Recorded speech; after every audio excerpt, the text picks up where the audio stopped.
اعوذ باللہ من الشیطان الرجیم بسم اللہ الرحمن الرحیم۔ شروع اللہ کے پاک نام سے جو بڑا مہربان اور نہایت رحم کرنے والا ہے۔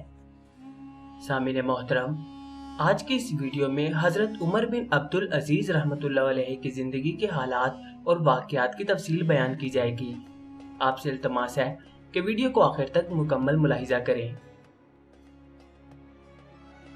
مسلمان حکمرانوں میں حضرت عمر بن عبدالعزیز رحمۃ اللہ علیہ واحد حکمران تھے کہ جن کے دور خلافت نے خلافت راشدہ کے دور کی یادیں تازہ کی۔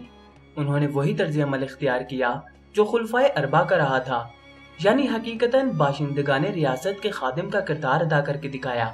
ایک وقت تو وہ تھا کہ جب حضرت عمر بن عبدالعزیز رحمۃ اللہ جس طرف سے گزرتے وہ راستہ خوشبو سے مہک اٹھتا، اور اس خوشبو ہی سے لوگوں کو علم ہو جاتا کہ یہاں سے عمر بن عبدالعزیز گزرے ہیں۔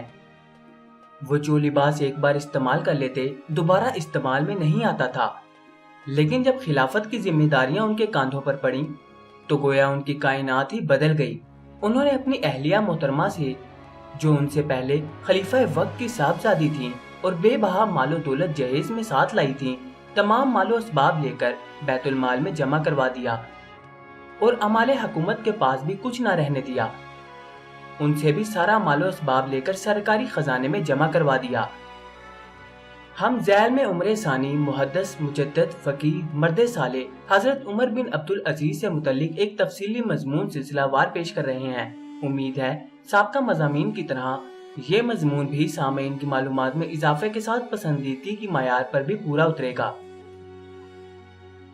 پرسکون شبنمی رات کا ایک پہر گزر چکا ہے، ہر سو اندھیرے کا راج ہے۔ آسمان پر چھائے گہرے بادلوں نے شب کی تاریکی میں مزید اضافہ کر دیا ہے۔ ماحول پر ایک سکوت سا طاری ہے۔ ہاں، کہیں دور کسی کتے کے بھونکنے کی آواز یا کسی پرندے کے پروں کی پھڑ پھڑاہٹ ضرور کچھ دیر کے لیے فضا میں ایک خفیف سا ارتعاش پیدا کر دیتی ہے۔ اہل دمشق خواب خرگوش کے مزے لے رہے ہیں۔ خلیفہ وقت کے سادہ مکان میں بھی خاموشی ہے۔ سب مکین سو چکے ہیں، لیکن خلیفہ کے کمرے میں روشن چراغ کی لو یہ ظاہر کرتی ہے کہ خلیفہ اہم امور اور عوام الناس کے مسائل نمٹانے میں مصروف ہیں۔ کچھ وقت گزرتا ہے کہ اچانک دروازے پر آہٹ ہوتی ہے اور اہلیہ محترمہ نہایت آہستگی سے اندر داخل ہوتی ہیں۔ خلیفہ وقت کاغذات سے نظریں ہٹا کر دروازے کی جانب دیکھتے ہیں تو چہرے پر مسکراہٹ آ جاتی ہے۔ قلم ہاتھ سے رکھتے ہوئے اہلیہ محترمہ کو مخاطب کرتے ہیں، جی فاطمہ، آئیے تشریف رکھیے، آپ ابھی تک سوئی نہیں؟ اہلیہ کچھ کہنا چاہتی ہیں لیکن الفاظ ساتھ نہیں دے پا رہے، چہرے سے گھبراہٹ عیاں ہے۔ آپ کچھ کہنا چاہتی ہیں؟ شوہر محترم متجسس نظروں سے دیکھتے ہوئے خوشگوار لہجے میں دریافت کرتے ہیں، جی ہاں امیر المومنین، مجھے کچھ عرض کرنا ہے۔ اہلیہ کی گھبراہٹ دیکھ کر خلیفہ وقت ہاتھ بڑھا کر چراغ بجھا دیتے ہیں اور فرماتے ہیں، جی اب آپ سکون سے بتائیے کیا کہنا چاہتی ہیں۔ اہلیہ عرض کرتی ہیں، امیر المومنین، آپ جانتے ہیں کہ عید میں صرف چند دن باقی ہیں۔ ہمارے بچوں کے پاس جو معمولی نوعیت کے چند کپڑے ہیں وہ بھی بوسیدہ ہو چکے ہیں۔ اگر بچوں کے لیے عید پر نئے جوڑے بنا دیے جائیں تو بہتر ہو، ورنہ لوگ کہیں گے کہ امیر المومنین کے بچے عید کے دن بھی بوسیدہ لباس زیب تن کیے ہوئے ہیں۔ خلیفہ وقت اہلیہ کی جانب سوالیہ انداز میں دیکھتے ہوئے فرماتے ہیں، آپ کو جو یومیہ خرچ ملتا ہے کیا اس میں یہ ممکن نہیں؟ اہلیہ آہستگی سے عرض کرتی ہیں، امیر المومنین، وہ تو صرف 2 درہم ملتے ہیں، جس میں 2 وقت کی روٹی ہی بڑی مشکل سے پوری ہو پاتی ہے۔ امیر المومنین سوچ میں پڑ جاتے ہیں۔ ایک لمحے کو یادوں کے دریچوں سے اپنا شاہانہ بچپن جھانکتا نظر آتا ہے۔ دل میں خیال آتا ہے کہ اہلیہ کی بات مناسب ہے، کم از کم عید کے موقع پر بچوں کا ایک جوڑا ضرور بنا دیا جائے۔ اپنے بوسیدہ اور پیون زدہ کرتے کے پلو سے ماتھے کا پسینہ پونچھتے ہوئے اہلیہ سے فرماتے ہیں، فاطمہ، تم فکر نہ کرو، ہم کچھ کرتے ہیں۔ اہلیہ مثبت جواب سن کر خوشی خوش واپس چلی جاتی ہیں۔ صبح امیر المومنین بیت المال کے نگراں کو ایک رکا تحریر کرتے ہیں کہ مجھے 1 ماہ کا وظیفہ پیشگی دے دیا جائے تاکہ بچوں کے کپڑے بنائے جا سکے۔ قاصد رکا لے کر بیت المال کے نگراں کے پاس پہنچا۔ نگراں نے رکا پڑھا اور اس کی پشت پر کچھ لکھ کر قاصد کے حوالے کر دیا۔ امیر المومنین نے جب رکے کا جواب پڑھا تو بے اختیار آنکھوں سے آنسوؤں کی لڑیاں جاری ہو گئیں۔ رکے کے جواب میں نگراں بیت المال نے تحریر کیا تھا: امیر المومنین، کیا آپ کو یقین ہے کہ آپ 1 مہینے تک زندہ رہیں گے؟ آپ نے اشک بار نگاہوں کے ساتھ اہلیہ سے فرمایا: فاطمہ، تم فکر نہ کرو، انشاءاللہ ہمارے بچوں کو بہشت میں نہایت عمدہ پوشاک ملے گی جو یہاں کے عمدہ لباس سے بہت بہتر ہوگی۔ ایک دن خلیفہ کے غلام نے ان کی اہلیہ سے شکایت کی کہ مالکن، میں روز روز مسور کی دال کھا کھا کر تنگ آ چکا ہوں، کسی دن کچھ اور بھی پکا لیا کیجیے۔ مالکن مسکراتے ہوئے گویا ہوئیں: تمہارے امیر المومنین کا من بھاتا کھانا یہی ہے۔ یہ ہے عظیم الشان خلافت اسلامیہ کا وہ نامور حکمراں کہ جس کا خلافت سے پہلے کا دور شاہانہ، جاہ و جلال، دولت و ثروت، زیبائش و آرائش سے بھرپور تھا، کہ جہاں اسرت و تنگ دستی کا دور دور تک نام و نشان نہ تھا۔ بیش بہا، قیمتی، نرم و نازک، ریشم و کم خواب کے لباس فاخرانہ زیب تن کرنے والے جب خلیفہ کا منصب سنبھالنے کے بعد جمعے کا خطبہ دینے ممبر پر بیٹھے تو ان کے معمولی بوسیدہ کپڑوں پر پیوند لگے تھے۔ اور پھر اہلیہ بھی کون؟ وہ فاطمہ کہ جو خلیفہ کی پوتی، خلیفہ کی بیٹی، جس کا بھائی بھی خلیفہ اور جس کا شوہر بھی خلیفہ۔ تاریخ میں یہ منفرد اعزاز پھر کسی اور خاتون کو نہیں ملا۔ اس جلیل القدر خلیفہ کا نام حضرت عمر بن عبدالعزیز ہے، جن کا دور خلافت مختصر لیکن اتنا شاندار، تابناک، روشن اور عدل و انصاف سے بھرپور تھا کہ دنیا انہیں 5واں خلیفہ راشد کے نام سے یاد کرتی ہے۔ ان کے مختصر سے دور خلافت میں امت مسلمہ کی اعلیٰ ترین خدمات نے فاروق اعظم سیدنا عمر بن خطاب رضی اللہ عنہ کے دور خلافت کی یاد تازہ کر دی۔ اسی لیے تاریخ نے آپ کو عمر ثانی کے لقب سے سرفراز کیا۔ حضرت عمر کے والد عبدالعزیز بن مروان مصر کے حاکم تھے۔ آپ کی ولادت 61 ہجری میں مصر کے پرفضا علاقے حلوان میں واقع محل میں ہوئی۔ اس وقت دنیا کا 1/3 سے زیادہ علاقہ مسلمانوں کے زیر نگیں تھا۔ افریقہ کے دور دراز جنگلات سے یورپ کے سبزہ زاروں تک، اندلس کے میدانوں سے سندھ کے ریگستانوں تک، ملتان کے لہلہاتے کھیتوں، کابل کے پہاڑوں سے ہندوستان کی سرحدوں تک اور روم سے چین تک امت مسلمہ کا پرچم لہرا رہا تھا۔ بنو امیہ دنیا اسلام کے سیاہ و سفید کے مالک تھے۔ ان کی قوت و سطوت کے آگے کسی کو دم مارنے کی ہمت نہ تھی، نہ جرت تھی۔ آپ کا نام عمر اور کنیت ابو حفص تھی۔ والد ماجد کی جانب سے شجرہ نسب کچھ یوں ہے: عمر بن عبدالعزیز ابن مروان بن حکم بن ابی العاص بن امیہ بن عبد شمس بن عبد مناف بن کسی بن کلاب القرشی الموی، جبکہ آپ کی والدہ محترمہ ام عاصم امیر المومنین سیدنا عمر بن خطاب کی پوتی ہیں۔ والدہ کے اس تعلق کی بنا پر آپ کی زندگی پر فاروق اعظم خلیفہ ثانی حضرت عمر بن خطاب رضی اللہ عنہ کا گہرا اثر رہا۔ امیر المومنین حضرت عمر بن عبدالعزیز رحمۃ اللہ کا تعلق خاندان قریش کی ایک شاخ بنو امیہ سے تھا، وہی قبیلہ قریش جو سرزمین عرب میں اپنی شجاعت، بہادری، جرت و عظمت، فہم و فراست اور طاقت و ذہانت میں بے مثال تھا۔ مال و دولت کی فراوانی اور بیش بہا آسائشوں کے موجودگی کے باوجود سیدنا عمر بن عبدالعزیز رحمۃ اللہ بچپن ہی سے انصاف پسند، صلح جو، نرم طبیعت اور پاک باز انسان تھے۔ بردباری اور سنجیدگی ان کے منفرد اور جداگانہ مزاج کا حصہ تھی۔ شخصیت میں قائدانہ صلاحیتیں بچپن ہی سے کوٹ کوٹ کر بھری ہوئی تھیں۔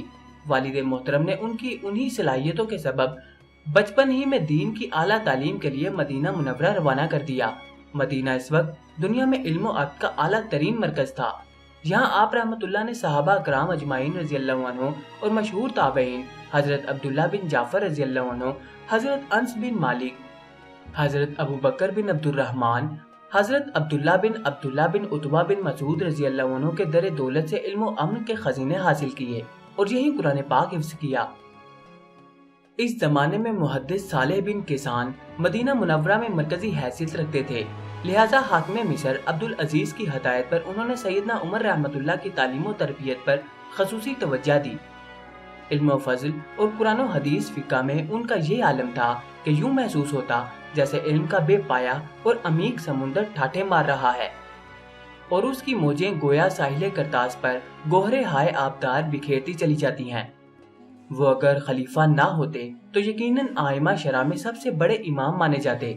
زید بن اسلم حضرت انس رضی اللہ عنہ سے روایت کرتے ہیں کہ حضرت صلی اللہ علیہ وسلم کے بعد ہم نے بجوز عمر بن عبدالعزیز رحمۃ اللہ کسی شخص کے پیچھے ایسی نماز نہیں پڑھی جو رسول اکرم صلی اللہ علیہ وسلم کی نماز سے اس قدر مشابہ ہو۔ حضرت عمر بن عبدالعزیز رحمت اللہ کا بچپن ناز و نام اور نوجوانی شان و شوکت میں گزری۔ زیبائش و آرائش کا یہ عالم تھا کہ قیمتی سے قیمتی لباس بھی اگر ایک مرتبہ زیب تن فرما لیتے تو دوبارہ ہاتھ تک نہ لگاتے۔ دنیا کی بہترین خوشبوئیں، عطر، مشک و عنبر استعمال فرماتے۔ جس راستے سے گزر جاتے دور تک لوگوں کو پتہ چلتا کہ عمر بن عبدالعزیز کی سواری گزری ہے۔ آپ کی داڑھی مشک و عنبر سے تر رہتی۔ مشک و عنبر یوں بکھرا ہوتا کہ جیسے نمک بکھرا ہو۔ آپ کی چال ڈھال، ناز و انداز، خوشبوؤں سے معطر لباس فاخرہ دیکھ کر لوگ ورطہ حیرت میں ڈوب جاتے۔ لیکن اس سب ٹھاٹ باٹ کے باوجود خوف خدا، پاک بازی، تقوی، طہارت، بردباری و سنجیدگی، شرم و حیا، عدل و انصاف، سخاوت و فیاضی، مہر و محبت اور نزاکت و نفاست کا دامن کبھی ہاتھ سے نہ چھوڑا۔ حضرت عمر بن عبدالعزیز ابھی مدینہ منورہ ہی میں تھے کہ والد محترم دار فانی سے کوچ کر گئے۔ والد کے انتقال کے بعد تایا عبد الملک بن مروان نے انہیں مدینہ سے دمشق بلوا لیا اور اپنی عزیز ترین بیٹی فاطمہ سے ان کا نکاح کر دیا۔ آپ کی اہلیہ فاطمہ کی شان میں کسی شاعر نے کیا خوب قصیدہ لکھا۔ ترجمہ: وہ خلیفہ کی بیٹی، اس کا دادا بھی خلیفہ، وہ خلیفہ کی بہن، اس کا شوہر بھی خلیفہ۔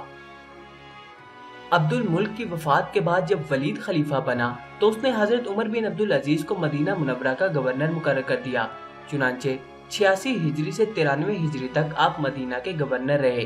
یہ دور مدینہ کی عوام اور اہل علم کے لیے نہایت شاندار رہا۔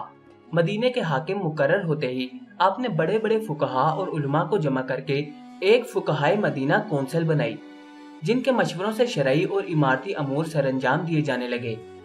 اپنے اس دور میں آپ نے ولید کے مشورے سے مسجد نبوی کی از سر نو تعمیر کروائی اور مسجد کی 3 سمتوں مغرب، شمال اور مشرق میں 2369 مربع میٹر رقبے کا اضافہ فرمایا۔ ازواج مطہرات رضی اللہ تعالیٰ عنہما کے حجرات مقدسہ کو بھی مسجد کی حدود میں شامل کر لیا۔ اس طرح مسجد کا کل رقبہ 6440 مربع میٹر ہو گیا۔ حضرت عمر بن عبدالعزیز رحمت اللہ ہی نے پہلی مرتبہ مسجد نبوی میں محراب بنوائی اور مسجد کے چاروں کونوں میں مینار تعمیر کروائے۔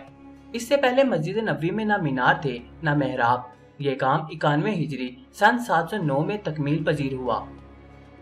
یہ 88 ہجری سن 706 کی بات ہے، جسے حضرت عبداللہ بن محمد بن عقیل بیان کرتے ہیں کہ میں حسب معمول رات کے آخری حصے میں نماز تہجد کی ادائیگی کے لیے مسجد نبوی جانے کے لیے گھر سے نکلا۔ اس وقت بار رحمت کا نزول بھی جاری تھا۔ میں نے محسوس کیا کہ مدینے کی فضاؤں میں نہایت دل آویز خوشبو رچی بسی ہے۔ میں نے زندگی بھر ایسی نفیس اور قابل رشک خوشبو کبھی نہیں پائی۔ بہرحال روضہ رسول اللہ پر سلام کے لیے حاضر ہوا تو میں نے دیکھا کہ اس بقائے نور کی ایک دیوار زمیں بوس ہو گئی ہے۔ اس وقت یہ راز افشاں ہوا کہ باد مشک بار قبر اطہر مبارک صلی اللہ علیہ وسلم سے پھوٹ رہی ہے۔ میں نے ابھی روضہ مطہرہ صلی اللہ علیہ وسلم پر سلام پیش ہی کیا تھا کہ حضرت عمر بن عبدالعزیز رحمت اللہ آ پہنچے۔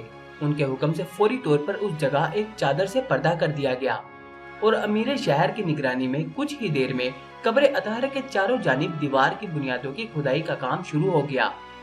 حضرت عمر بن عبدالعزیز نے اپنی نگرانی میں روضہ مبارک صلی اللہ علیہ وسلم کے چاروں جانب پن گوشہ دیوار بنوا کر اسے مسجد کی چھت تک بلند کروا دیا۔ اس دیوار میں کوئی دروازہ نہیں ہے۔ اس طرح روضہ شریف اندر سے محفوظ ہو گیا۔ مقصورہ شریف کی جالیوں سے اندر کی جانب دیکھنے سے روضہ شریف کی اس پنج گوشہ دیوار پر ہرے رنگ کا پردہ پڑا نظر آتا ہے۔ روضہ شریف کی دیوار اور مقصورہ شریف کے درمیان 5 میٹر کا فاصلہ ہے۔ مدینہ منورہ میں اپنی گورنری کے دوران سیدنا عمر بن عبدالعزیز نے بہت سی ترقیاتی کام سر انجام دیے، جن میں مساجد اور کنووں کی تعمیر اور گزرگاہوں کو پکا کروانا بھی شامل ہے۔ ولید بھی مزاجن بنو امیہ کے دیگر خلفاء سے مختلف نہیں تھا، لہٰذا 93 ہجری میں اس نے چند افراد کی شکایت پر سیدنا عمر کو معزول کر کے دمشق واپس بلا لیا۔ طبری کی روایت ہے کہ ایک رات جب مدینے کے باسی آرام کر رہے تھے، سیدنا عمر بن عبدالعزیز رحمت اللہ اپنے غلام مزاحم کے ساتھ نہایت خاموشی سے مدینے سے نکلے اور دمشق کی راہ لی۔ مدینہ طیبہ کی پاک سرزمین، کھجوروں کے لہلہاتے درخت، خوشبوؤں سے معطر فضائیں، نیلگو آسمان پر روشن خوبصورت چاند اور چمکتے جھلملاتے ستاروں کی کہکشاں اس بات کے گواہ تھے کہ جب مصر اور دمشق کے محلوں میں رہنے والا یہ شہزادہ مدینے آیا تھا تو اس کا دیدہ زیب زرق برق بیش قیمت سامان 30 اونٹوں پر لد کر مدینے آیا تھا، اور آج مدینے کا یہ حاکم اپنے دونوں ہاتھ خالی لیے ایک اونٹ پر اپنے غلام کے ساتھ نہایت خاموشی سے بہتے اشکوں، پرنم پلکوں اور بوجھل قدموں کے ساتھ شاہ عرب و عجم کے شہر مدینے کو الوداع کہہ رہا ہے۔ انہیں ڈر تھا کہ اگر صبح ہو گئی اور مدینے کے باسی جاگ گئے تو وہ انہیں جانے نہیں دیں گے۔ سامعین محترم، امیر المومنین حضرت عمر بن عبدالعزیز رحمۃ اللہ کی باقی کی داستان اگلی ویڈیو میں نئی قسط میں بیان کی جائے گی۔ آپ سے التماس ہے کہ چینل کو سبسکرائب کر کے ساتھ موجود گھنٹی کے بٹن کو لازمی دبا دیں تاکہ جیسے ہی نئی ویڈیو اپلوڈ ہو تو آپ کو اس کا نوٹیفیکیشن مل جائے۔ اب آپ سے ملاقات ہوگی انشاءاللہ تعالی اگلی نئی ویڈیو میں، تب تک کے لیے اپنا خیال رکھیں۔ اللہ حافظ۔